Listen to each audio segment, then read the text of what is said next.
The Old Republic. We say it like it's the beginning. The ancient, original order, 25,000 years deep, the foundation everything else is built on. It isn't the beginning. It's barely the middle. Before the Republic ever drafted its first law, the galaxy had already been conquered, ruled, and abandoned by something else.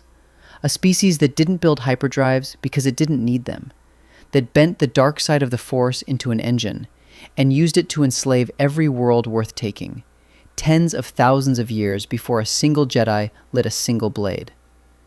The Republic didn't found the galaxy.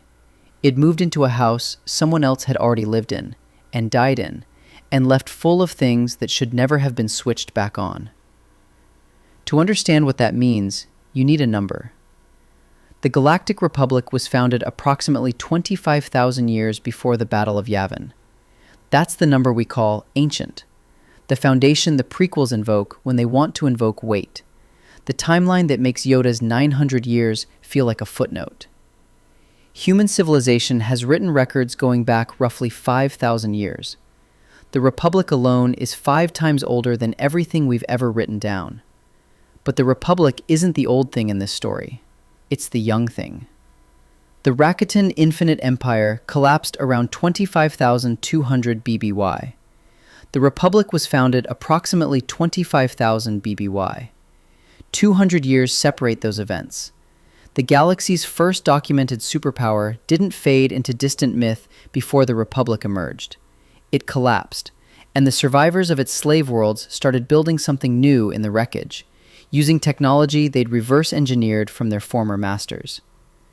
The Republic wasn't born into a power vacuum that had existed for millennia. It was born into one that was still smoking. Go back further, and the records get stranger.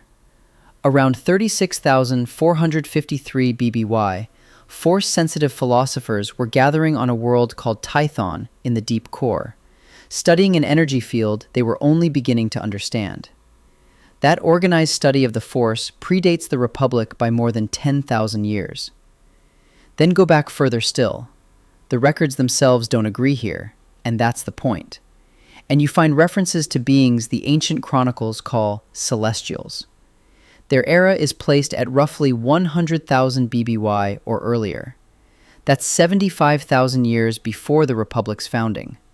3 times the length of all human written history, just as the distance between the Celestials and the civilization we're comfortable calling ancient.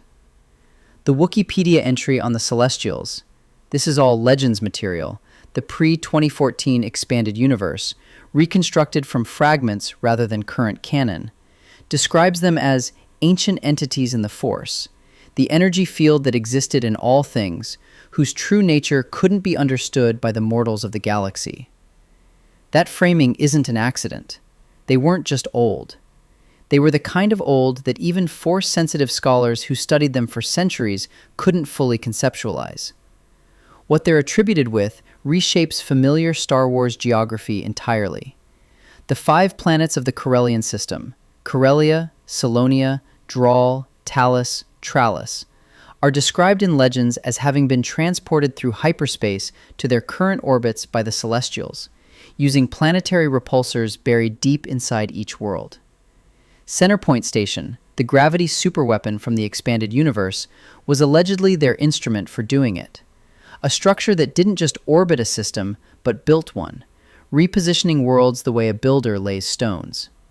The Maw, that impossible black hole cluster near Kessel that the Millennium Falcon skirts in Solo, is similarly attributed in Legends reference materials to deliberate celestial engineering rather than natural formation.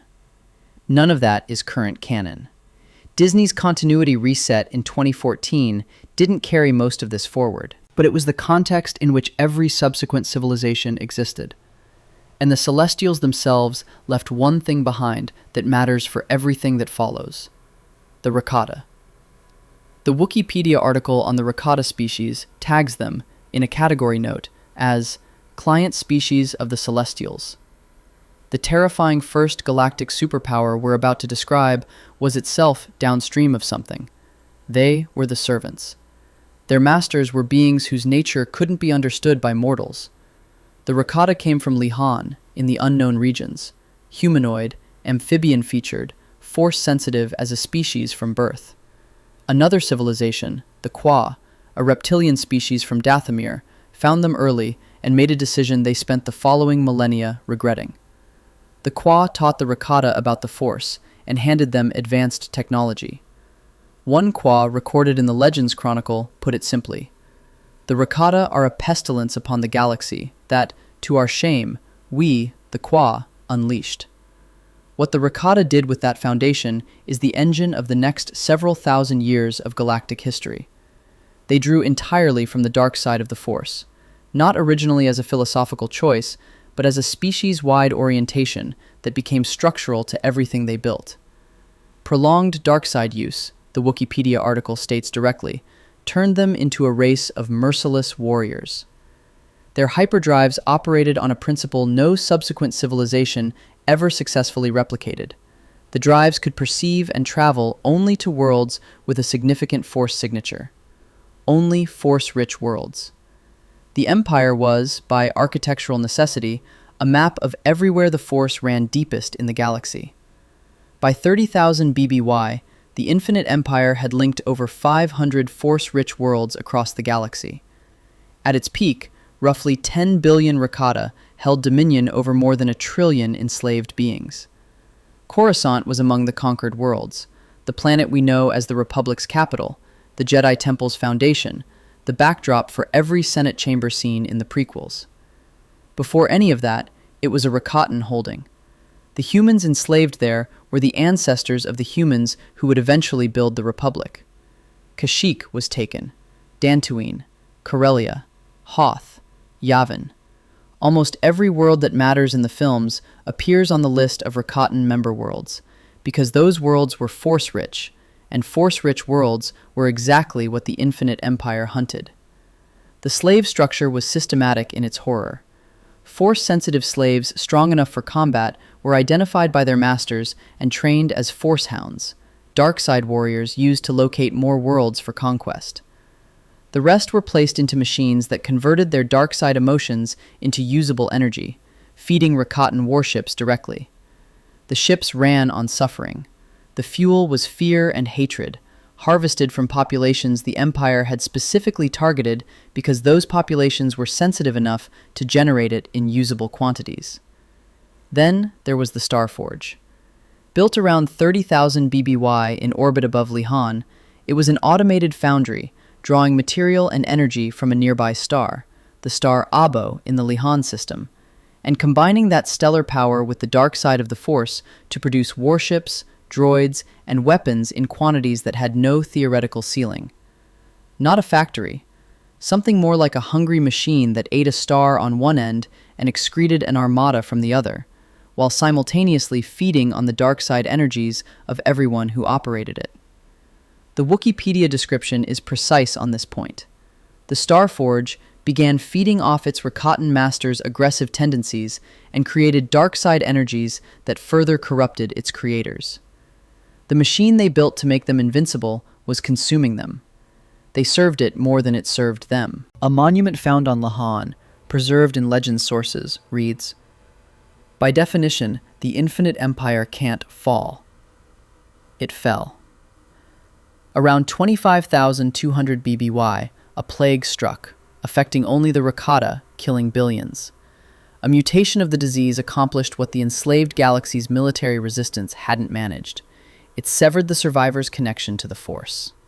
The in-universe historian Tion Solisar recorded it in the Legends sourcebook Jedi vs. Sith, The Essential Guide to the Force. Approximately 25,200 BBY, a plague decimated the Rakatan species. The surviving Rakata devolved into barbarism and eventually forgot how to operate their own technology. The hardware didn't break. The Starforge still orbited Lihan. The drives still existed. The entire technological apparatus of the most powerful civilization the galaxy had known remained physically intact. It just required Force sensitivity to function, and the Rakata no longer had it. The Empire didn't explode, it switched off. Everything went dark simultaneously, across hundreds of worlds, because the fuel source had been cut. slave revolts erupted across the Empire's territory.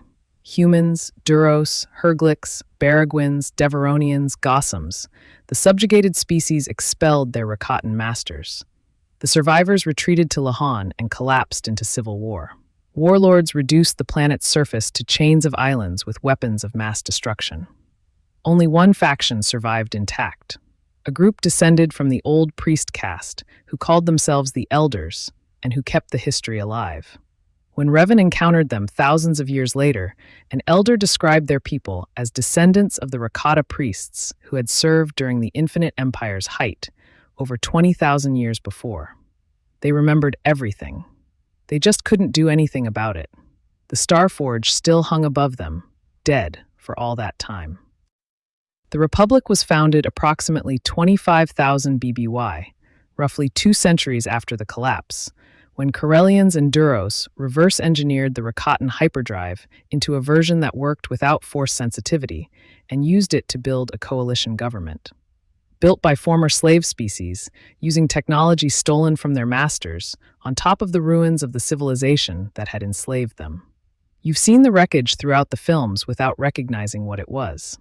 Coruscant, backdrop of the entire prequel trilogy and the Jedi Temple's home, is built on a world the Rakata ruled before humans layered the first tier of city above the bedrock. The ancestors of every human in those films were enslaved there. The Maw, skirted during the Kessel Run in Solo, is the black hole cluster attributed in legends to deliberate ancient construction. Korriban, moribund in canon, has been accumulating dark side energy for tens of thousands of years. The Sith Order that the films depict didn't create that darkness. The Dark Jedi exiles who arrived around 7,000 BBY were drawn to a world already ancient in its corruption. Tython, seen in The Mandalorian and the Book of Boba Fett as an ancient Jedi world, predates the Republic by more than 11,000 years in legends, its Force traditions running back to 36,453 BBY. The Force wasn't discovered when the Republic began. It was already old when the Republic's founders were children of slaves. The geography of Star Wars is a record of what happened before the story started. The Rakata mapped the galaxy by force saturation and conquered everything they found. The Republic inherited that map. Its founding trade routes connected the worlds the Rakata had already identified as the most valuable.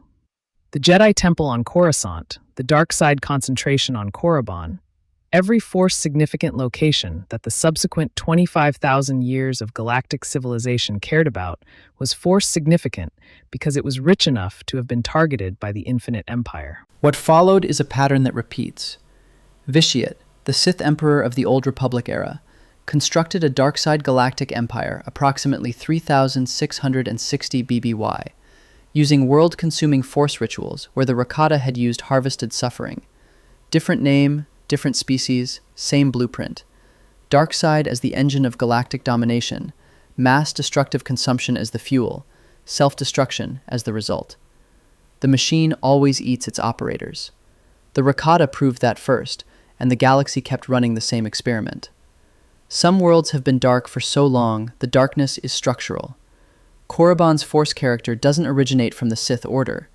The Sith Order was drawn there because the weight was already present, accumulated across millennia. There are places in this galaxy where the Force remembers what was done to it, and the memory is a wound that nothing in 25,000 years of Republic civilization has healed. The Republic wasn't the dawn, it was the morning after.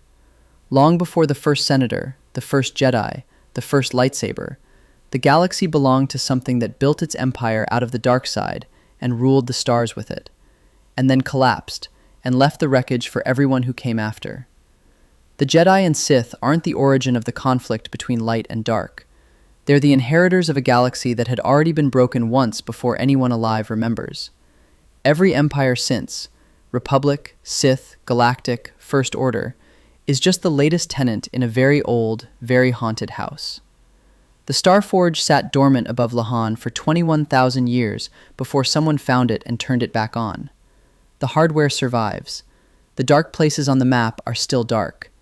The galaxy keeps producing people who find the old ruins, understand what they were, and reach for them anyway. The horror isn't that the ancient empire existed. The horror is that it left things behind. Subscribe for more stories like this.